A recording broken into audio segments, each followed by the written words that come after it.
for Fauldhouse and for all of the Armand Valley constituencies. So a big warm welcome to you all tonight for coming out on what's quite a splendid late summer's night. So let's just hope that this weather keeps up over the next week or so. It would be remiss of me not to point out that the emergency exits are at the back there to my left, and the toilets are out in the corridor as well. Well, ladies and gentlemen, just over 1 week to go to a historic election for Scotland, and certainly the eyes of the world are upon us. And I think we can tell by the reaction that the media, the UK media, and the visiting politicians that we've had from down south, that there is much interest in Scotland. But of course, for all of us who've made our lives and live and work in Scotland, we've known for some time that this referendum is important and is indeed a once-in-a-lifetime opportunity. I would contend that there would be a better opportunity to put Scotland's future in Scotland's hands. Now, I dare say there are some yes supporters in the audience, there may be some undecided voters in the audience, and there may be some no voters in the audience. But let me say to each and every one of you, you're all very welcome. We're going to have a great discussion as part of this national conversation and national debate, and we are grateful for the opportunity to be in the Fauldhouse here tonight. Now, the man to my left is Jim Sillars. Jim describes himself often as just an old age pensioner. Now, I have to tell you, whenever a citizen of some vintage tells you that they're just an old age pensioner, that's usually a warning sign that you need to watch them because there'll be no flies on them. But of course, Jim is a former Member of Parliament for both the Labour Party and the SNP, so I believe that he has a unique insight into this national conversation and national debate that we're having just now. Because it's important to say that this election is like no other election. This isn't a general election, this is an election about Scotland's future, and it is indeed above and beyond party politics. Now, this morning, BBC TV asked me how I felt about Mr Cameron's visit to Scotland, and he asked me if I was feeling the love. Now, I know that politicians often get a bad reputation for not answering the question, but sometimes it's impossible to say what you think on TV that's been broadcast across the UK, particularly at 7 o'clock in the morning. And my granny from West Calder would always give me a row for being rude on the TV. So, ladies and gentlemen, I can't promise you that you'll feel the love tonight, but what I can promise you is that we'll have a good debate. Jim will speak to the audience, and then we'll open to the floor for questions, which Jim will answer. What I can promise you is I think you will leave the meeting tonight both inspired and informed. At the end of the day, we all just have one voice and one vote, and each and every one of us will play our own part in the historic election that we're all very privileged to be able to take part in next week. So, without much further ado, I'll hand you over to Jim Sillars himself.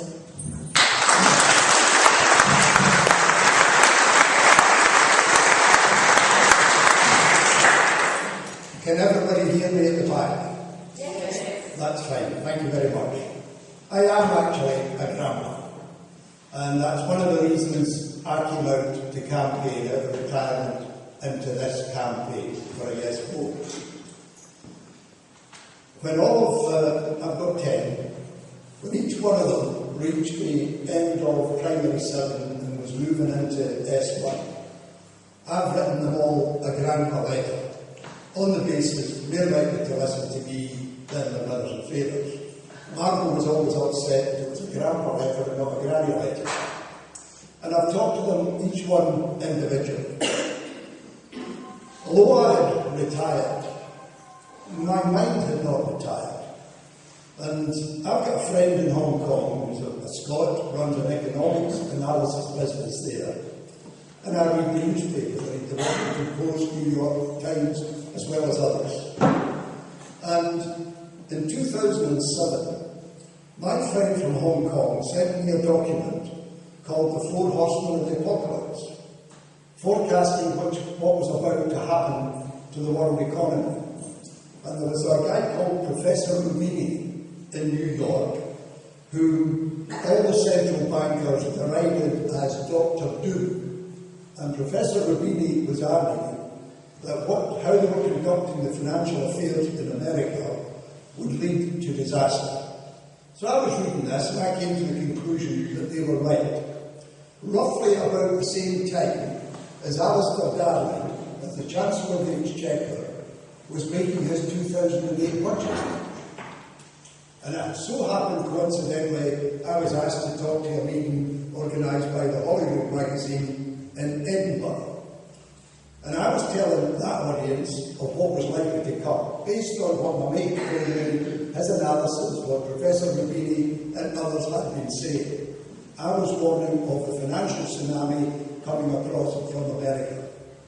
Alistair Darling, in his 2008 budget speech, was forecasting economic growth well into the future and the stability of the banking system, just as it was about to go into recession and the banking system collapse.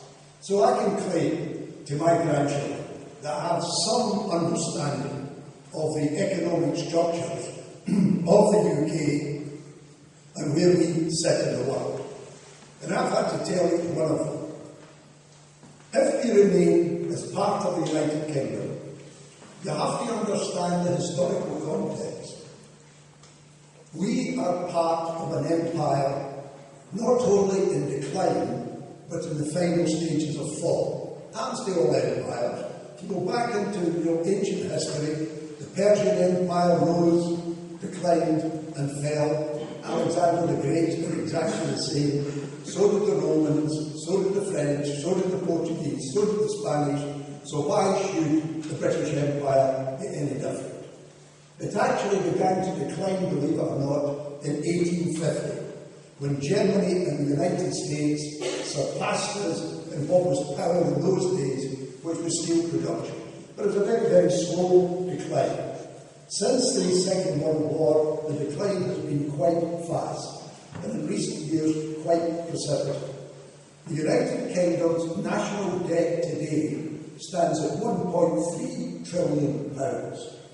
The Chancellor has to borrow £100 billion to try and balance what the expenditure is and what they get in income. So all the signs are there of a decline, fall in its final stages. And I've had to tell each of my grandchildren, if we vote no, and we remain part of this declining fading power, then my advice to you has to be, get the best skill level you can get, and if you go to university, if you're lucky enough to go there, get the best academic qualification you can get in order to do what 30,000 a year are doing at the moment, going to Canada, Australia or New Zealand, like my peer group had to do way back when I was much younger. That should not be required of a grandparent to talk that way to a grandchild. I don't want to be sitting in my living room, in my house, on a holiday and get a phone call from my grandchild away back in New Zealand wishing me a happy new year. I want them in my living room, in my house, in my country. I want to see not just my grandchildren, but everybody's children and grandchildren prosper and have a good life inside their own country.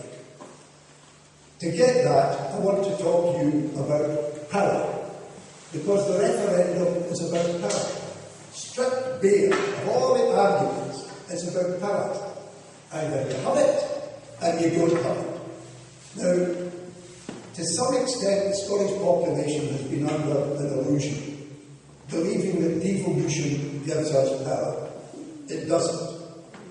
Enoch Powell, in the great debates of the 1970s, defined devolution as power retained at Westminster. No matter how much devolution you get, it's always limited, and the great big decisions will always be taken by the sovereign power at Westminster. And I want to talk to you about the relationship between power and failure and potential success. I left the Navy in 1960, joined the Socialist movement, the Labour Party, and the Trade Union movement, and my generation had an ambition, not personal ones, but a corporate ambition, a working class ambition, which was to shift the balance of wealth and power to the working people and their families. We failed.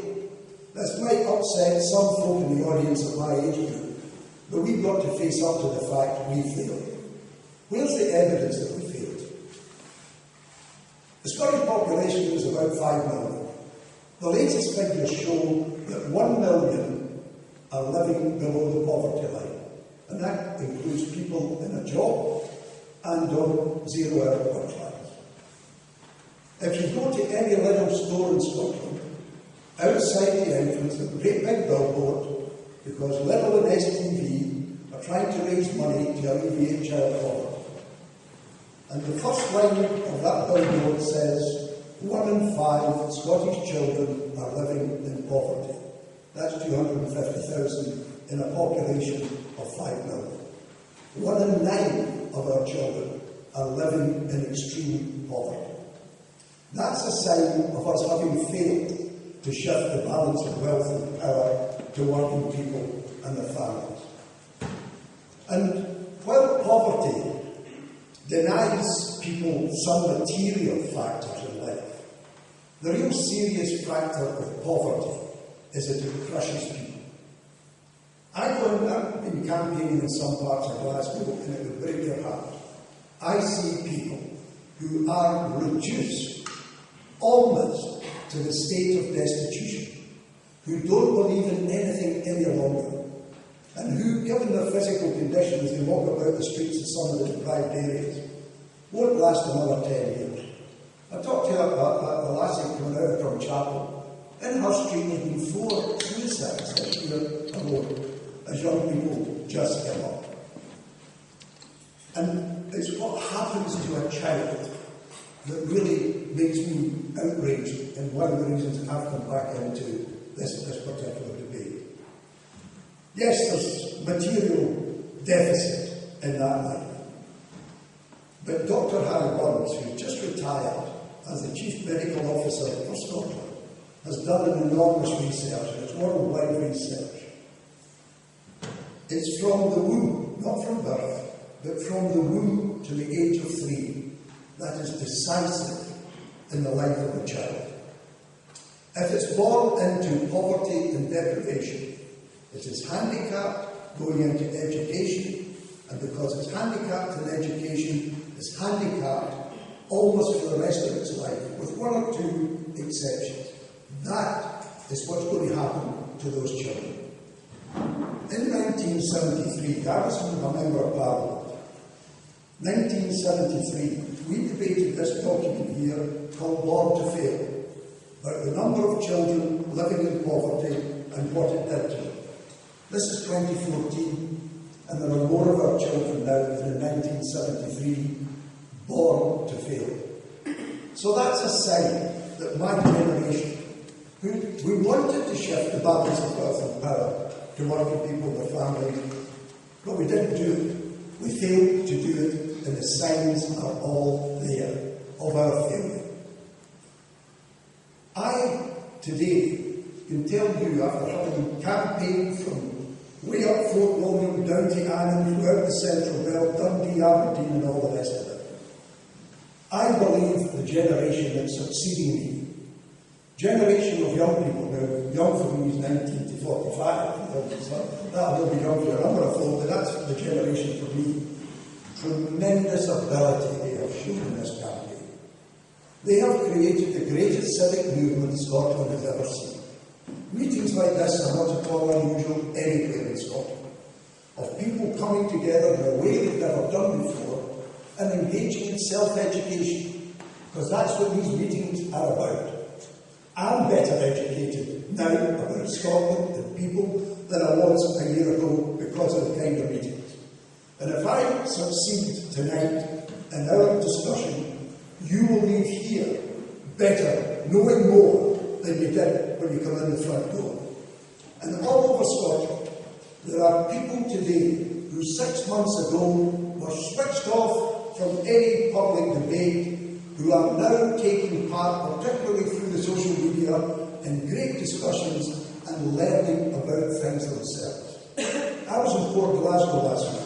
A young fella came along to get a book signed that wanted it dedicated to his wee baby. And he says, "Here's my mother." About 60 years of age, this woman had been doing the hell. He says, 3 months ago, no interest in men and men. He says, somehow the light bulb went on in her head. Delved into that social media, been researching everything. He says, now, nobody can take a run in economics, social policy, politics, or the rest of it. He is now well educated. And that applies to thousands and thousands and thousands of us. Now, we're not given to boasting, but I would have no hesitation in saying that we are now the best politically educated population in the whole of Western Europe. And that's a credit to us. So well educated are we, that when we ran that saltire up the flagpole and down the street, and he comes up here to tell us what to do, you say to yourself, does he really think that we're all tumshes up here? No true. You know, we care what we're about. We know better than him. You know, at the start, they used to say to us on the yes side, probably you lot, is that you think with your heart. It's all about the heart, it's all about the passion. We think with the head, they said. Don't think with the head and vote no. Up here today, what's he telling you? Forget about the heat. It's all about the heart, it's all about the passion. His problem is, we all now think with the head. We know what's what. We know what makes 1, 2, 3, and 4. That's the greatest thing that has ever happened in Scottish society. So, power and its failure. Why did we fail? Why did my generation go naked? Because we didn't have power. The working class in Scotland are a tiny minority inside a population of 60 million. Inside Scotland, we're the majority. Right now, we're the important people, because we'll decide the fate of our nation. We're the majority, we'll decide it. The Scottish working class mobilise and organise up until polling day. They have the power to make it yes. After we vote yes, the working class becomes very important people, because we've got to mobilise to ensure that we've got a working class majority in the independent Parliament of Holyrood, and ensure that that gives us a working class government which produces policies for us that are actually good for us. If you think about the history of the Scottish working class, if you go back to 1915, when the women in Glasgow went on a rent strike during the middle of the war to try and defend the living standards of their families, that's been our position ever since then. Always defending ourselves. You know, we're defending ourselves against industrial closures, pit closures, Ravenscraig going down, Bathgate going down, Linwood going down, always trying to defend against the coal tax. Now we're trying to defend our elderly against the bedroom tax. All that energy of the Scottish working class defending against policies we would never vote for.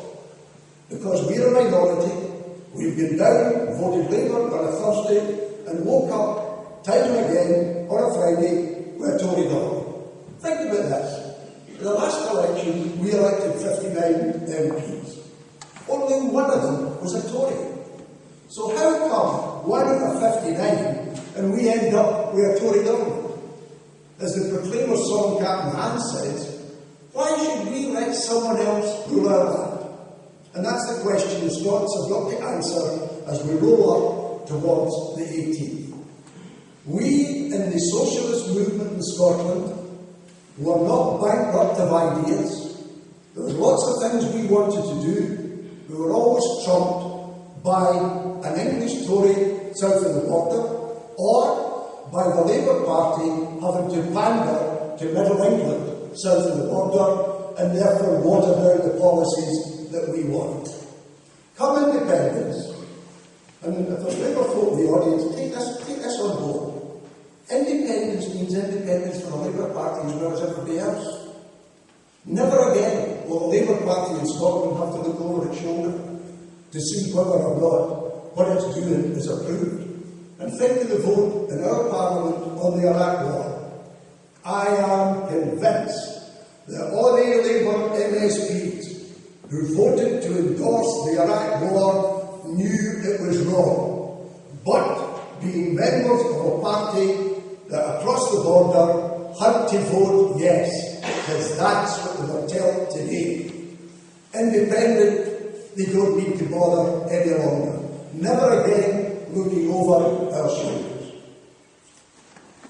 However, I'll tell you what happens when you haven't got it. You might think this doesn't affect West Lothian. But in 1981, oil and gas was discovered in the Firth of Clyde. 1981. The 30-year rule, which keeps government documents secret for 30 years, only ended a wee while ago. And an MSP from Ayrshire called Chick Brody delved into the National Archives because he'd heard rumours down there. And what he discovered was all the scientific evidence is there of oil and gas in the Clyde and gas in the Solway Firth. Then he discovered government documents. And I'm going to read you them out. This is a government document from the Scottish Office. In 1981, three companies, BP, Britoil's forerunner, ENOC, and Horizon, undertook seismic surveys in an area south of Arran and east of Kintyre. Although the results have not been disclosed, the data gained led BP to apply for a production licence in the summer of 1981. The number of that licence is PL 262. The company applied for a very extensive area covering the entire breadth of the Firth south of Arran. We were not informed why the applicant did not pursue the licence or how it was turned down, but it is a reasonable assumption that opposition from the MOD and others played a large part in the decision. Chick Brody then found this letter, which is dated the 1st of September 1983, and it refers, bear in mind, BP applied in the summer of 1981 for the production. This one refers to a letter received from the MOD on the 17th of September 1981. And it refers to a guy called Roger Manson from the Ministry of Defence who wrote this letter to the Department of Energy. When he wrote about the previous proposals, which covered the entire breadth of the Firth, Roger Mansell said in his paragraph 4 that he had to ask that no rights would be permitted in the seaward part of the area.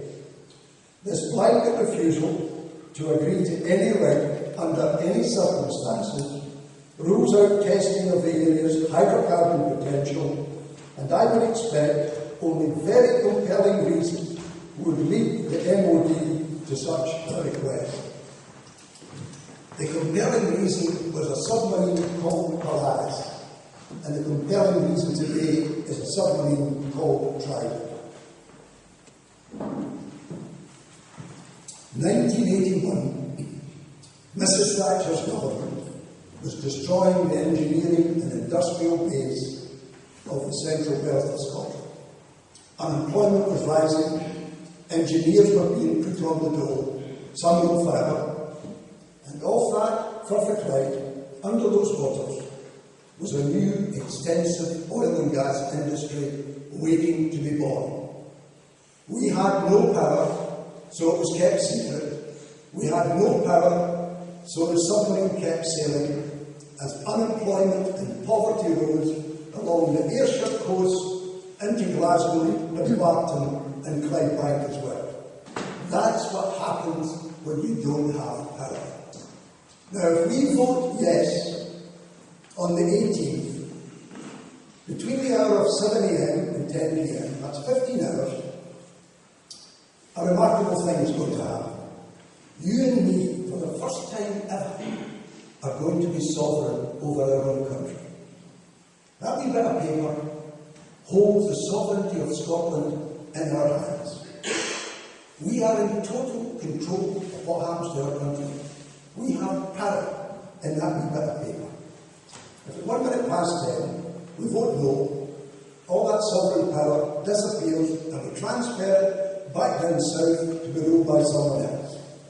But if we vote yes, that 15 hours of power becomes permanent power in Scottish society. And with that power, we have to start repairing the damage to our society. We have to start protecting the disabled, who at the moment are suffering £100 million worth of cuts to their benefits.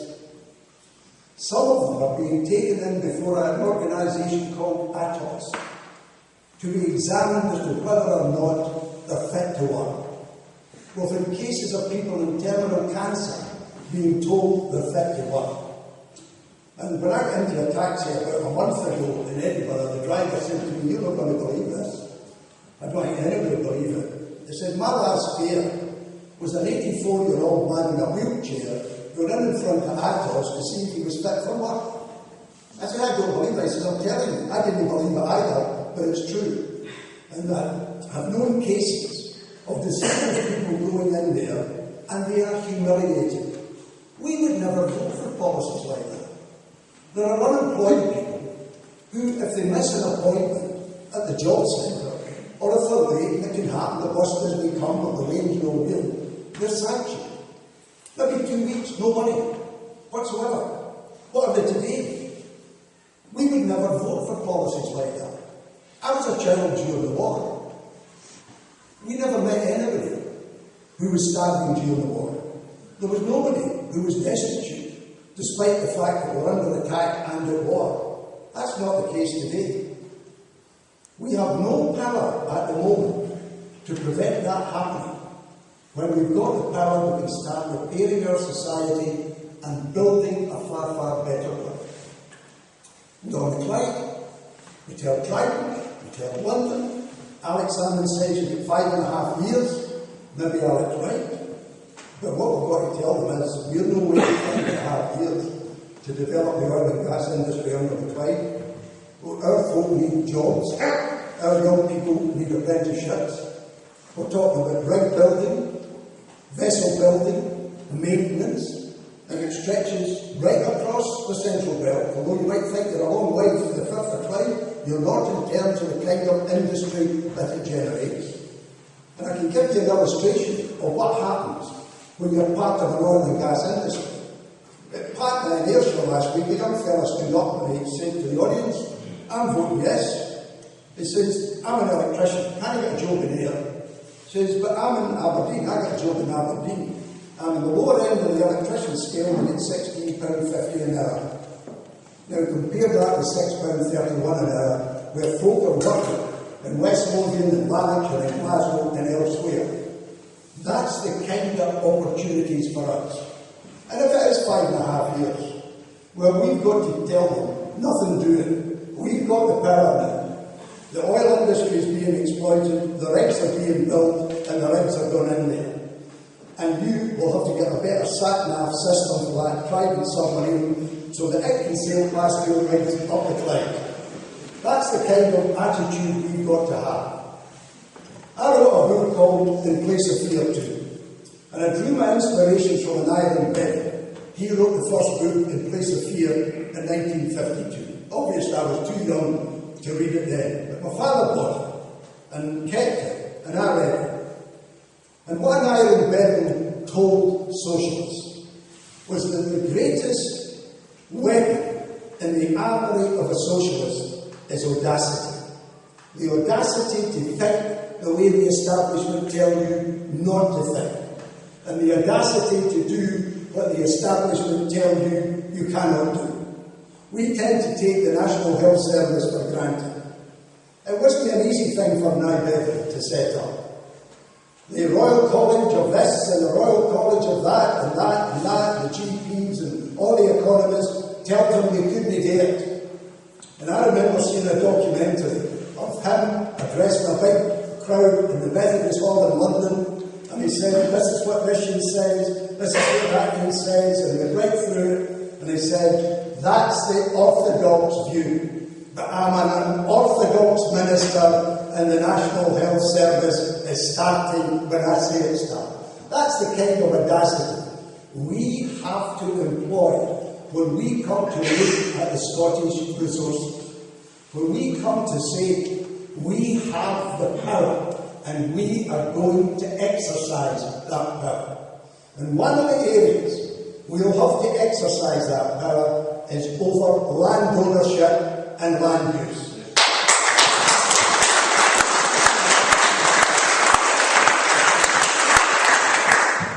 Why do you think the Duke of Buccleuch gave money to the no side?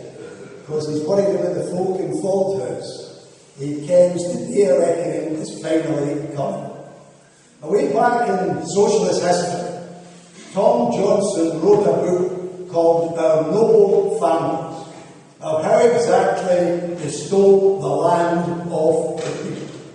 Well, when us people have power, we'll not be stealing their land, but we'll be calling them to account as to whether or not they are exercising disproportionate power in the borders of Scotland and in the Highlands of Scotland. And perhaps we'll come to an end the ridiculous position where some of our Highland land is held as toys by the ruler of Dubai or the guy who used to own Harrods. Are they making sufficient use of that land for our community? That's the kind of questions we'll put to them and the kind of questions they will have to answer.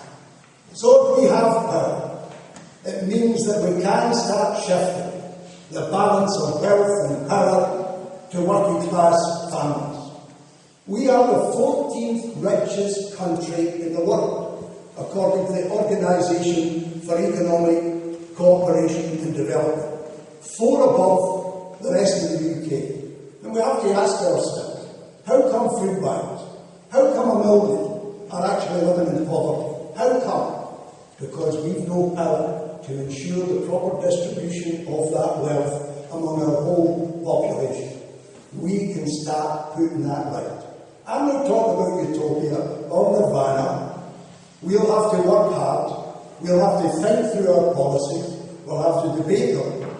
But we'll have to have what Bevan called audacity in order to do the things we know are right for our children and our grandchildren. That's the task before us when we vote yes. Voting no, some folks say they don't like Alex Salmond. I take it they prefer Cameron, Clyde and Mulligan. This isn't about Alex Salmond. I think Alex Salmond's played a blinder since that second debate when he wiped the floor with Alistair Darling.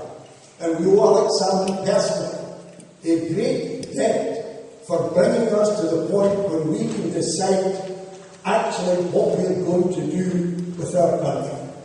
But it's not about the SNP. As Angela said, this is not an election. It is about our children and our grandchildren and what we can do with the power that comes to us. We vote yes, there will be a great debate leading up to the first independence election in 2016. Now, I've been a member of the SNP for a long time, but I've been playing in public. I will not be voting for the SNP in 2016. I'll be in search of a socialist vote, square to group by socialist vote in 2016. And given that the working class is the majority, and that the idea of socialism has been reborn during this election, I'm hoping that with some reasonable confidence that we will get in that working class majority parliament socialist ideas in the policy, the injection of the socialist idea of social justice and equality. The kind of thing that we can do, for example, we can start in the public sector, and over a 5-year period, to start this process of greater equality in the public sector, lay down a law that says no one at the top gets more than 13 times what the person at the bottom gets. That brings us into line with the civilised nations in the Scandinavian countries, where the gap between the rich and poor is actually very narrow. And we have to do things like that if we're honest and real and determined to do something about inequality and poverty. And in the public sector, no minimum wage at all. The living wage for everybody in the public sector and those who supply the public sector as well. And we give the private sector a period of transition until they come to the same factor in terms of the living wage. And you see, it has to be uprated every year, unlike the minimum wage. If the minimum wage had been uprated every year according to inflation, everybody on it today would be £1,000 a year better off. We have to learn something that we've forgotten because we're in a minority, and that's the application of working class power. Don't be afraid of yourself. We can do it. All you need is the confidence and the audacity. And I'm convinced among the working class folk I've met all over Scotland that we now have the self-confidence to work and apply the audacity. I would like to end with a quote from two very different women. One, I think, sums up the No campaign, and another should inspire us towards a yes vote. This is a quote from Joanne Lamont, to the leader of the Labour Party in Scotland, on the 25th of February on Scottish television. We're not genetically programmed in Scotland to make political decisions. Not only are we too weak, too poor, we're also too stupid. That's sour, negative, and insulting. This quote is from Margaret MacDonald. This is our time of reckoning. We've got to take it, and if we don't take it, we are consigning our children to much less than we've had, to narrow horizons, lower aspirations. We are consigning our children to being small when we should be giving them a much bigger world in their own country. That's what's before us. For our children, a much bigger and better world in their own country. That's why we should vote yes.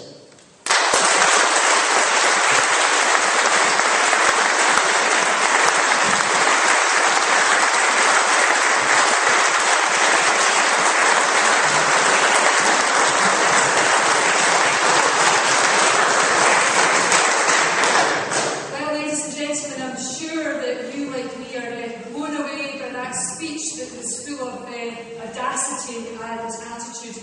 And it was wonderful to hear this current debate put in an economic and historical context, but ultimately boiled down to our hopes and aspirations for our children and our grandchildren. And I think Jim encapsulated for many of us the feeling that at best Westminster is holding us back in terms of our economy and the discovery of further oil reserves, but at worst taking us back in time. And we know that last year 22,000 children in this country had to seek the assistance of food banks. That's not the Scotland I seek for my son, and it can't be right that some of the children that my son goes to school with will be children that have no winter coat, no toothpaste, no pyjamas or no sheets on the bed. And that's not my words, that's the words of one of the leading children's charities.